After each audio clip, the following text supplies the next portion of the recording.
bounds.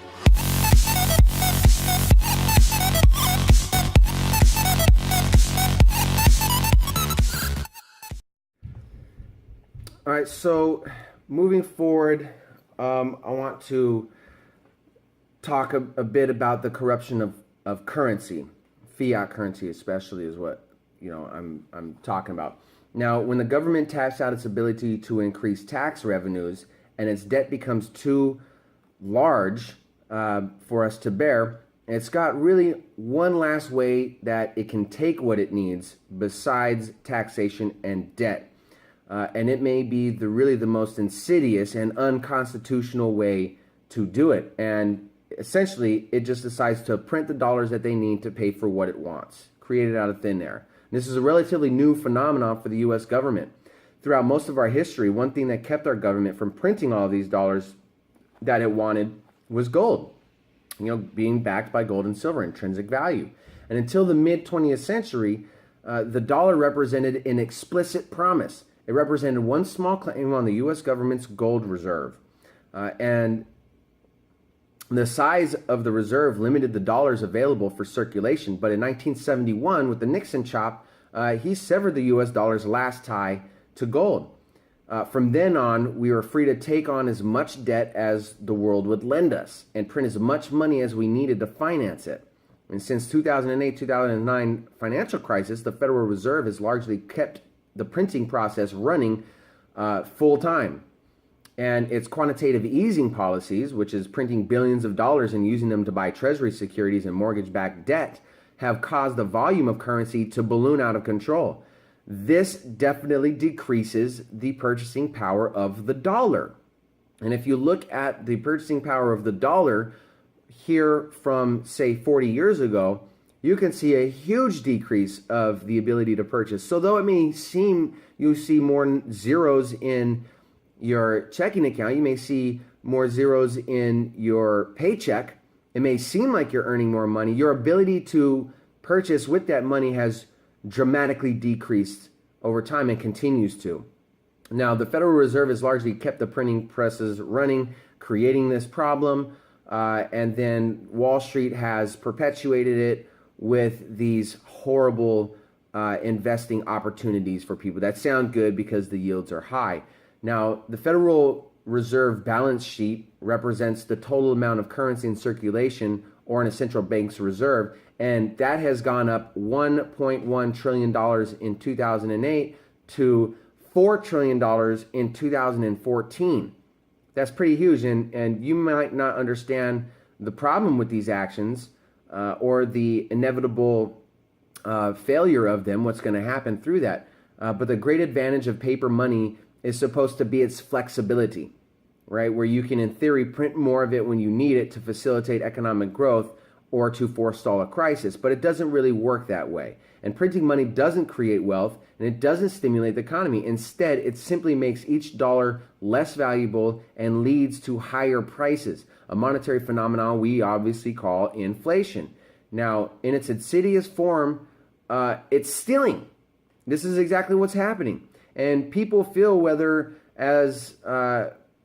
they feel wealthier when the numbers go up and they see these great figures, but nominal stock prices rise. People feel things are going well, but they don't notice the value of those dollars steadily eroding.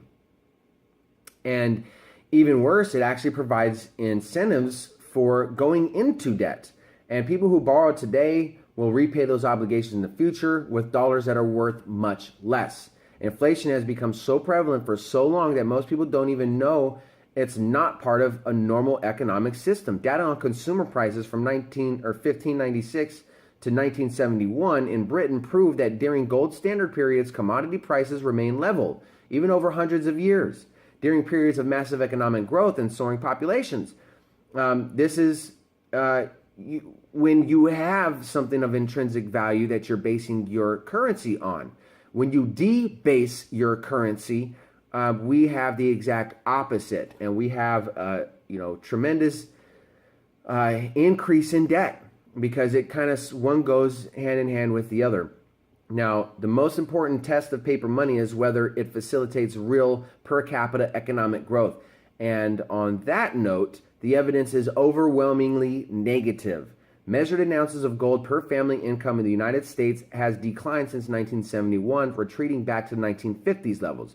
And despite the advent of two income earner families, the mother and father, let's say, this still remains to be the case. Now, measured another way, using the government's own consumer price index as the inflation adjustment, real per family income is essentially unchanged since 1971. And again, despite the fact that far more households have two wage earners today, household earnings in real terms have fallen 30 to 50% since the gold standard was abandoned. Paper money works great for the rich who can hedge their exposure to the currency and whose access to fixed rate credit allows huge asset purchases. But it's horrible for the middle class, whose wages do not keep pace with the declines in purchasing power caused by inflation.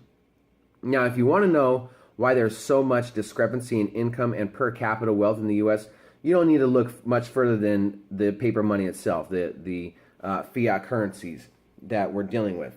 Okay, so any reasonable study of the paper money system versus the gold-backed money system demonstrates the superiority of gold immediately.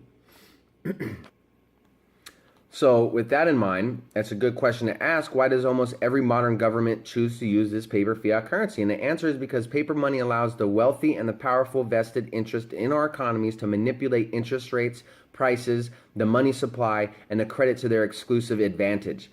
Now think about this for a second. Imagine how much productivity in our economy has increased since 1971. There's been a complete revolution in technology that has caused huge increases to productivity. You can see it all around you. And you can estimate that productivity has increased 4 to 6% per year since 1971. Now, where did all this wealth go? It didn't end up boosting the value of our currency, as it should, as you would expect it to, but the prices never fell. Instead, all of those productivity gains were consumed by the issuance of more and more money by inflation.